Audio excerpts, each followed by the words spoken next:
প্রিয় দর্শক সবাইকে আমন্ত্রণ জানাচ্ছি বৈশাখী টিভির স্বাস্থ্য বিষয়ক সাপ্তাহিক আয়োজন এসপি হসপিটাল নিবেদিত সরাসরি ডাক্তার এই অনুষ্ঠানে আপনাদের সঙ্গে পুরো আয়োজন জুড়ে রয়েছে আমি জান্নাতুন্নুর নাইমা। দর্শক, এই অনুষ্ঠানে আমরা স্বাস্থ্য বিষয়ক নানা সমস্যা নিয়ে আজ কথা বলবো। আমরা সবাই কম বেশি বিভিন্ন ধরনের ব্যথার সমস্যায় ভুগে থাকি, যেমন হাঁটু ব্যথা, কোমর ব্যথা বা ঘাড় ব্যথা। এই ধরনের ব্যথার চিকিৎসার আধুনিক চিকিৎসাগুলো কি, বা প্যারালাইসিসের ভূমিকায় বা কতটুকু, বা সঠিক ডায়াগনোসিস কতটুকু জরুরি, সেই বিষয়গুলো নিয়ে আজ আমরা কথা বলবো। এবং এই বিষয় নিয়ে বিস্তারিত কথা বলার জন্য অনুষ্ঠানে আজ উপস্থিত হয়ে যান একজন বিশেষজ্ঞ অতিথি। আমাদের সাথে আজ রয়েছেন ডক্টর এস চক্রবর্তী। তিনি বাত ব্যথা, প্যারালাইসিস ও ফিজিওথেরাপি বিশেষজ্ঞ, চেয়ারম্যান ও চিফ কনসালটেন্ট এসপি হসপিটাল, সহযোগী অধ্যাপক, ঢাকা কলেজ অফ ফিজিওথেরাপি। দর্শক, আপনারাও চাইলে আমাদের সাথে অংশগ্রহণ করতে পারেন স্ক্রিনে দেখানো নম্বরে ফোন করে। আমাদের বিশেষজ্ঞ অতিথি আপনাদের সব প্রশ্নের উত্তর দেওয়ার চেষ্টা করবেন। স্যার, আপনাকে স্বাগত। কেমন আছেন? জি, আমি ভালো আছি। আপনি কেমন আছেন? আমিও খুব ভালো আছি। স্যার, আমরা অনেক গুরুত্বপূর্ণ বিষয় নিয়ে কথা বলবো, কিন্তু প্রথমেই একটু জানতে চাচ্ছি, কোমর ব্যথা যারা অনেকদিন ধরে ভুগছেন তাদের আসলে সঠিক ট্রিটমেন্টটা কিভাবে দেওয়া সম্ভব? ধন্যবাদ। আসলে কোমর ব্যথা যে রোগীরা সাফার করছে বছর পর বছর, তার কারণ একটাই যে তারা জানে না যে কী কারণে কোমর ব্যথাটা হচ্ছে। এটা জানাটা খুব জরুরি, কারণ যখন সে জানতে পারবে যে আমার এই কারণে ব্যথাটা হচ্ছে, তাহলে সে কিন্তু কন্ট্রোল করতে পারবে। যে প্রিভেনশন ইজ বেটার দেন কিউর। আসলে কোমরে কী আছে, কেন ব্যথা, সেটাই জানে, শুধু ব্যথার চিকিৎসা করছে।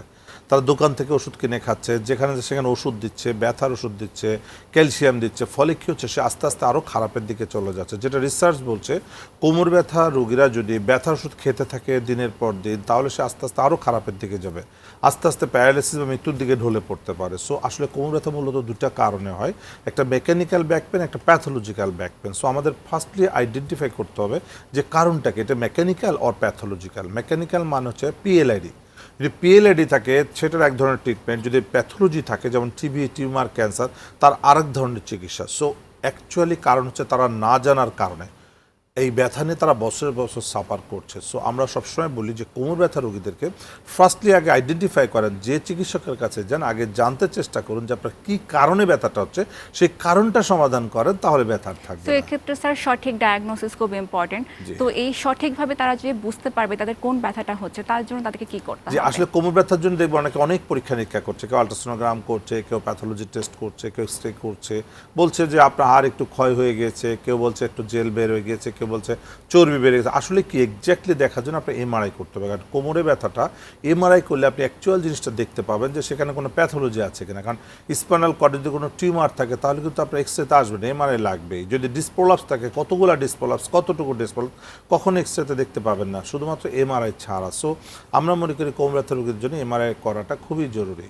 স্যার, এখন এমআরআই যখন আমরা পেশেন্টকে বলি তখন তো পেশেন্টরা ভয় পায়, সেই ক্ষেত্রে কি করা যেতে পারে? হ্যাঁ, এই জন্য আসলে এসপি হসপিটালে আমরা কিন্তু ওপেন এমআরআই মেশিন নিয়ে এসেছি, যেটা জাপানের হিটাসি কোম্পানি থেকে আমরা ওপেন এমআরআই নিয়ে এসেছি, যেখানে কিন্তু সাউন্ড নাই, সাউন্ডলেস এমআরআইটা, এবং ভয়ের কিছু নাই, ভিতরে ঢোকার কোনো সুযোগ নাই, ওপেন মেশিন, খোলা মেশিন। সো এখানে যে কেউ এমআরআই এসে করতে পারবে।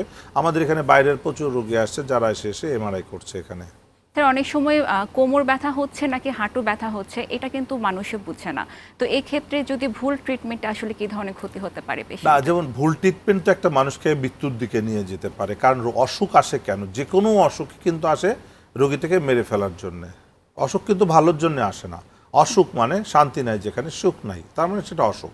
সো সেটা সর্বোচ্চ তার ডিমান্ড কি, রোগ আসে সর্বোচ্চ ডিমান্ড রোগীটাকে মৃত্যুর জন্য। যেমন জ্বর থেকে কিন্তু অনেকে মারা যাচ্ছে, এই যে হামের কারণে অনেকে বাচ্চারা মারা যাচ্ছে। তো যে কোনো রোগ, যে কোনো রোগ আসলে আপনাকে দ্রুত চিকিৎসা করতে হবে, সঠিক রোগ নির্ণয় করতে হবে। আগে আইডেন্টিফাই না করে, আপনি রোগের চিকিৎসা না করে সিমটোমেটিক ট্রিটমেন্ট করলে রোগ তো বড় হয়ে যাবে।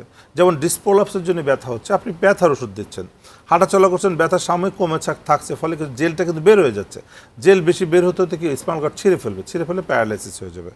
বা যদি টিউমার থাকে, আপনি ব্যথার ওষুধ খাচ্ছেন, টিউমার আস্তে আস্তে বড় হয়ে যাবে। যদি ক্যান্সার থাকে, যদি টিবি থাকে, টিবি স্পাইনের কারণে সেখানে দুর্বল হচ্ছে, হাড় খেয়ে যাচ্ছে, সেখানে ব্যথা হতে পারে। সো ব্যথার ওষুধ খাচ্ছে, তো টিবি তো সারবে না। সো যে কারণে আসলে অ্যাকচুয়াল ডায়াগনোসিস ছাড়া কখনোই চিকিৎসা দেওয়া উচিত না। সো একটার জন্য আরেকটা ভুল হতে পারে। যেমন কোমর ব্যথা থেকে হাঁটু ব্যথার কারণ হতে পারে, যে হাঁটু ব্যথা যারা দেখবেন যে অনেক রোগী আছে হাঁটু ব্যথায় বহুদিন ধরে সাফার করছে, অনেক চিকিৎসা করছে, হাঁটুতে ইঞ্জেকশন দিচ্ছে, থেরাপি দিচ্ছে, কিন্তু ভালো হচ্ছে না। কেন? কারণ হাঁটুতে যে সমস্যাটা হচ্ছে সেটার জন্য কে দায়ী? কারণ হাঁটুতে সরাসরি যে ঘটনাটা ঘটছে সেটা আসছে কোমর থেকে। ম্যাক্সিমাম হাঁটু ব্যথা রোগী তার জন্য দায়ী হচ্ছে কোমর, যেটা রিসার্চ বলছে long time back pain bilateral both নি জয়েন্ট পেনের কারণ। যদি কোমরে কোনো সমস্যা লং টাইম থাকে, সেটা হতে পারে ডিসপোলাপস, হতে পারে টিউমার, হতে পারে টিবি, হতে পারে ক্যান্সার, যে কারণে তার হাঁটুর দুটা কার্টিলেজ ভেঙে যেতে পারে। সো সেই ক্ষেত্রে হাঁটুর চিকিৎসা করে কোনোদিনও সুস্থ হবে না, তার কোমরটা আইডেন্টিফাই করে তারপর চিকিৎসা করলে সে সুস্থ হয়ে যাবে। স্যার অনেক সময় দেখা যায় কোমর ব্যথার জন্য অনেক রোগীরা অপারেশন পর্যন্ত করে থাকে, বাট অপারেশন করেও পুরোপুরি ট্রিটমেন্ট তারা সুস্থ হয় না। তো কোমর ব্যথা থেকে কি পুরোপুরি সুস্থ হওয়া সম্ভব? হ্যাঁ, 100% কোমর ব্যথা থেকে 100% সুস্থ হওয়া সম্ভব। অনেকে যারা অপারেশন করেছেন বাট ব্যথা ভালো হচ্ছে না, কেন হচ্ছেন না? আসলে ডিসপোলাপস ছিল হয়তো, বা ডিস্কে ডিসেক্টমি করেছে, কিন্তু তার রেজাল্ট পাচ্ছে না, কারণ তার মাসেল স্টিল উইক। সো এই যে কোমরের ডিসপোলাপস হওয়ার জন্য কেউ একটা দায়ী ছিল, সেটা কে? সেটা ছিল উইকনেস, বডির ফিটনেস। বডিতে ফিটনেস না থাকলে তার ডিসপোলাপস হবেই। যদি পায়ের জোর কমে যায় তাহলে তার কোমরে জেল বের হয়ে যাবে। সো আপনি জেল ট্রিটমেন্ট করলেন, পায়ের শক্তি না বাড়লে সে কোনোদিনও সুস্থ হবে না। ফলে কী হচ্ছে, একটা জেল রিপেয়ার করছেন, আরেকটা জেল বের হয়ে যাচ্ছে। সো যার ফলে কী হচ্ছে, অপারেশন সাকসেসফুল হচ্ছে না। তো আমরা যেটা বলি যে পিএলআইডির ক্ষেত্রে 100% অপারেশনের কোনো প্রয়োজন নেই। এটা কনজারভেটিভ ট্রিটমেন্ট, রিহ্যাবিলিটেশন, ফিজিওথেরাপির মাধ্যমে আমরা এসপিও হসপিটালে অলমোস্ট লক্ষাধিক পেশেন্টকে আমরা সুস্থ করতে সক্ষম হয়েছি। সো প্রচুর রোগী আছে যারা আমাদের এসপিও হসপিটালে এসে সুস্থ হচ্ছে এবং পার্মানেন্ট হচ্ছে। ফিজিওথেরাপি বা রিহ্যাবিলিটেশন কিন্তু পার্মানেন্ট সলিউশন। অনেকে মনে করে ফিজিওথেরাপি সারা জীবন নিতে, এটা মিথ্যা কথা, ভুল। হ্যাঁ, যারা ভুল ফিজিওথেরাপি নেয় তারা সারা জীবন থেরাপি হ্যাঁ, নিতে এই জন্যই বলা হয়ে থাকে যে ফিজিওথেরাপি নিচ্ছি কিন্তু সুস্থ হচ্ছে হ্যাঁ, না। কারণ হচ্ছে যে সে সঠিক ফিজিওথেরাপি। সঠিক ফিজিওথেরাপি অ্যান্টিবায়োটিকের মতো ডোজ। যেমন অ্যান্টিবায়োটিক সারা জীবন খাওয়া লাগে না, ঠিক তাই ফিজিওথেরাপির নির্দিষ্ট একটা ডোজ আছে। যেমন কোমর ব্যথা রোগীদের জন্য সর্বোচ্চ 3 থেকে 6 সপ্তাহ, ওকে। 6 সপ্তাহের বেশি ফিজিওথেরাপি কোমর ব্যথা রোগীদের জন্য কখনোই প্রয়োজন নাই। 3 থেকে 4 সপ্তাহ থেরাপি দিলে এনাফ। এই ডোজটা ডিপেন্ড করবে তার ইনজুরির উপরে। সো একজন ফিজিওথেরাপি বিশেষজ্ঞ এই ডোজটা দিবে, এবং এটা অ্যান্টিবায়োটিকের মতো। আপনাকে এই ডোজ কমপ্লিট না হওয়া পর্যন্ত সে কখনোই সুস্থ হবে না। তাহলে কোমর ব্যথা রোগীরা যে 4 বছর 5 বছর ধরে সাফার করছে, কেন? ভুল। অনেক দেখবেন যে অনেক জ্বর আসে, যে জ্বর যে কোনো অন্য কোনো রোগ, যেমন টিবি থেকে জ্বর আসলে সেটা যে অ্যান্টিবায়োটিক লাগবে, ভাইরাল ফিভার হলে সেই অ্যান্টিবায়োটিকের কাজ হবে না, ডেঙ্গু হলে যেটা লাগবে, করোনা হলে সেটাতে কাজ হবে না। ঠিক তাই অ্যান্টিবায়োটিকের ডোজ যেমন কোনো অ্যান্টিবায়োটিক 3 দিনে কাজ করে, কোনো অ্যান্টিবায়োটিক 7 দিন কাজ করবে, কোনো অ্যান্টিবায়োটিক 14 দিন কাজ করবে, কোনো অ্যান্টিবায়োটিক 6 মাস কাজ করবে, কোনোটা 12 মাস কাজ করবে, কোনোটা 24 মাস লাগবে। ঠিক তাই ফিজিওথেরাপিও ডিপেন্ড করে। যেমন কোমর ব্যথা রোগীদের জন্য এক ধরনের ফিজিওথেরাপি, হাঁটু ব্যথার জন্য এক ধরনের ফিজিওথেরাপি, ঘাড় ব্যথার জন্য এক ধরনের ফিজিওথেরাপি, ফ্রোজেন শোল্ডার এক ধরনের ফিজিওথেরাপি। ঠিক এটা অ্যান্টিবায়োটিকের মতো, ডোজটা নিয়ন্ত্রণ করে একজন বিশেষজ্ঞ ফিজিওথেরাপিস্ট। কিন্তু আমাদের দেশে ম্যাক্সিমাম জায়গায় আন্দাজে থেরাপি দিচ্ছে, রোগীও বুঝছে না কেন দিচ্ছে, যিনি দিচ্ছেন তিনিও বুঝছেন না, যার ফলে কিছু রোগীরা ভুল ইনফরমেশন নিয়ে সাফার করছে বছর পর বছর। তো সঠিক ফিজিওথেরাপি খুব ইম্পর্টেন্ট, এবং তারা কতদিন ধরে নিবে সেটাও খুব ইম্পর্টেন্ট। অবশ্যই। স্যার আমরা খুব গুরুত্বপূর্ণ বিষয় নিয়ে কথা বলছিলাম, কোমর ব্যথা নিয়ে অনেক কিছু আপনার কাছ থেকে জানলাম। একটু জানতে চাই যে কোমর ব্যথার সাথে কি ঘাড় ব্যথার কোনো সম্পর্ক রয়েছে হ্যাঁ, কিনা? লং টাইম কোমর ব্যথা থাকলে ঘাড় ব্যথা হতে পারে, কারণ আমাদের কোমরে যে কারণে ব্যথাটা হয় মূলত সাধারণত যেটা মেকানিক্যাল বলছে আমরা ডিসপ্রোলাপস। ঠিক এই জিনিসটা আমাদের ঘাড়ও হতে পারে। আমাদের সার্ভাইকাল জয়েন্টের যে ছোটো ছোটো ভার্টেব্রা থাকে, সার্ভাইকাল স্পাইনের ভার্টেব্রা, ওর দুটার মাঝখানে একটা টিউব থাকে। আমরা সাধারণত ঘাড় বাঁকা করে কাজ করছি, ফলে কিছু টিউবগুলো লিক করে জেল বের হয়ে যায়, গিয়ে নার্ভে চাপ দেয়, সেখান থেকে ঘাড়ে ব্যথা হতে পারে, ঘাড় থেকে হাতে ব্যথা হতে পারে, হাত ঝিঝি করতে পারে, আস্তে আস্তে আস্তে আস্তে এটা একসময় প্যারালাইসিস পর্যন্ত হয়ে যেতে পারে। ওকে স্যার, অনেক সময় দেখা যায় যে প্যারালাইসিসের চিকিৎসায় অনেকে মনে করে যে এটা কখনো সুস্থ হওয়া সম্ভব না। তো প্যারালাইসিসের সমস্যা কি আসলে সুস্থ হওয়া সম্ভব কিনা? হ্যাঁ, প্যারালাইসিস, ম্যাক্সিমাম প্যারালাইসিস কিন্তু সুস্থ হয়ে যায় যদি সঠিক সময়ে রোগ নির্ণয় করে সঠিক চিকিৎসা করা যায়। কারণ প্যারালাইসিস অনেকগুলো কারণ হতে পারে। স্পাইনাল কর্ড ইনজুরি থেকে প্যারালাইসিস হতে পারে, যেমন ঘাড় থেকে প্যারালাইসিস 4 হাত পা হতে পারে, কোমর স্যার, থেকে আমরা 2 পা হতে বিস্তারিত পারে। শুনবো, একজন দর্শক রয়েছেন ফোনে। দর্শক আসসালামু আলাইকুম, কে বলছেন? নাম বয়স বলে প্রশ্ন করুন।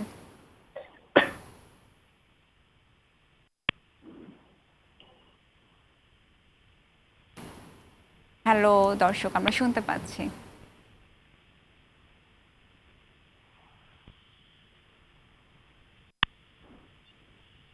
হ্যালো। জি, হ্যালো দর্শক। হ্যালো। যে আপনার নাম বলে প্রশ্নটি করুন।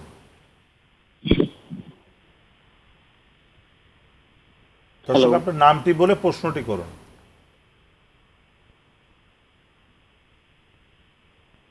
হ্যালো, আপনি শুনতে পাচ্ছেন? হ্যালো। হ্যাঁ, আপনি শুনতে পাচ্ছেন, আমরা শুনতে পাচ্ছি। দর্শক, আমরা শুনতে পাচ্ছি, আপনার প্রশ্নটি করুন, আমাদের বিশেষজ্ঞ অতিথি আপনার প্রশ্নের উত্তর দেওয়ার চেষ্টা করবেন।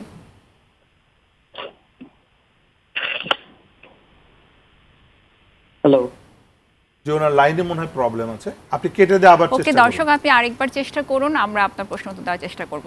স্যার, যেটা বলছিলাম যে প্যারালাইসিসের সমস্যা আসলে ফিজিওথেরাপি নিয়েও মাঝে সুস্থ হওয়া সম্ভব যদি সেটা আর্লি ডায়াগনোসিস করা যায়।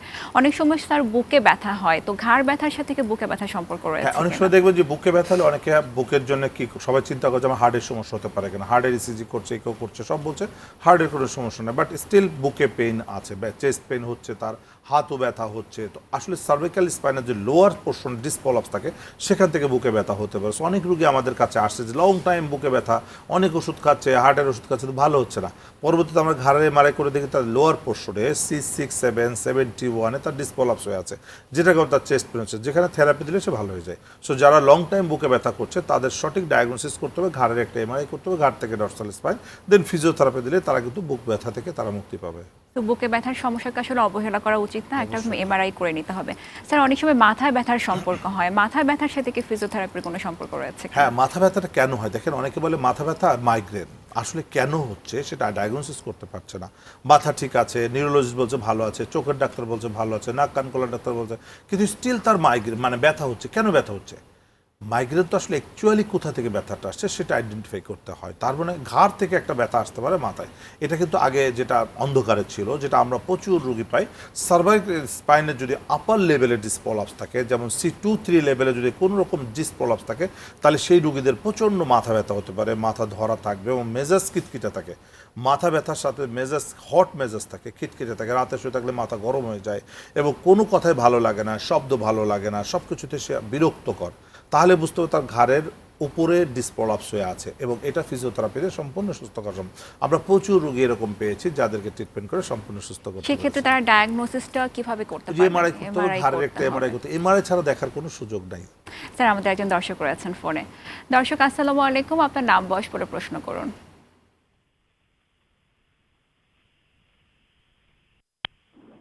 দর্শক, আমরা শুনতে পাচ্ছি, আপনার প্রশ্নটি করুন।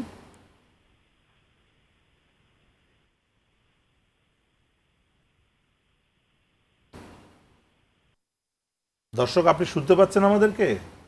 জি, আমি তো প্রশ্ন করব। আমি প্রবাসী কাজ করি, যেখানে জি। প্রতিদিন ভারী মাল তুলতে হয়।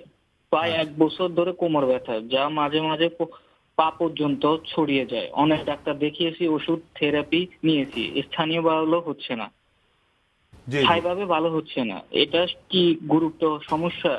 জি আমি কি এই কাজ চালিয়ে যেতে পারবো, নাকি অন্য কোনো চিকিৎসা বা সতর্ক প্রয়োজন আছে? জি। আপনি কোথা থেকে বলছেন? হ্যালো দর্শক, কোথা থেকে বলছেন? হ্যালো। হ্যাঁ, কোথা জি। থেকে বলছেন, কোন দেশ থেকে?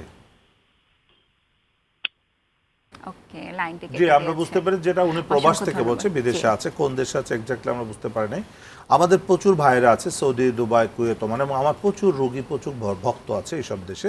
এই যে কোমর ব্যথা, যে ভারী কাজ করতে গেলে তার কোমর ইনজুরি এবং সে ব্যথাটা পায়ের দিকে ছড়া যায়, কাজ করতে গেলে ব্যথা হচ্ছে, অনেক ফিজিওথেরাপি করেছে, অনেক ওষুধ খেয়েছে, ইঞ্জেকশন দিচ্ছে, ভালো হচ্ছে না। যেটা আমরা সবসময় বলেছি যে কেন ব্যথা হচ্ছে উনি জানে না, ওনার ডিসপ্রলাপস হয়ে আছে, ওনার এমআরআই করতে হবে। এই রোগীদের এমআরআইটা মাস্ট। এমআরআই করলে দেখা যায় জেল বের হয়ে গিয়েছে এবং এই ফাটাটা রিপেয়ার করতে হবে, বেড রেস্ট থাকতে হবে 3 থেকে 4 সপ্তাহ, থেকে থেরাপি দিলে এটা 100% ভালো হয়ে যাবে। আর 2 সপ্তাহ বাসায় নিতে বলে আমরা 6 সপ্তাহ ট্রিটমেন্ট দিই, কারণ এটা ন্যাচারাল প্রসেস।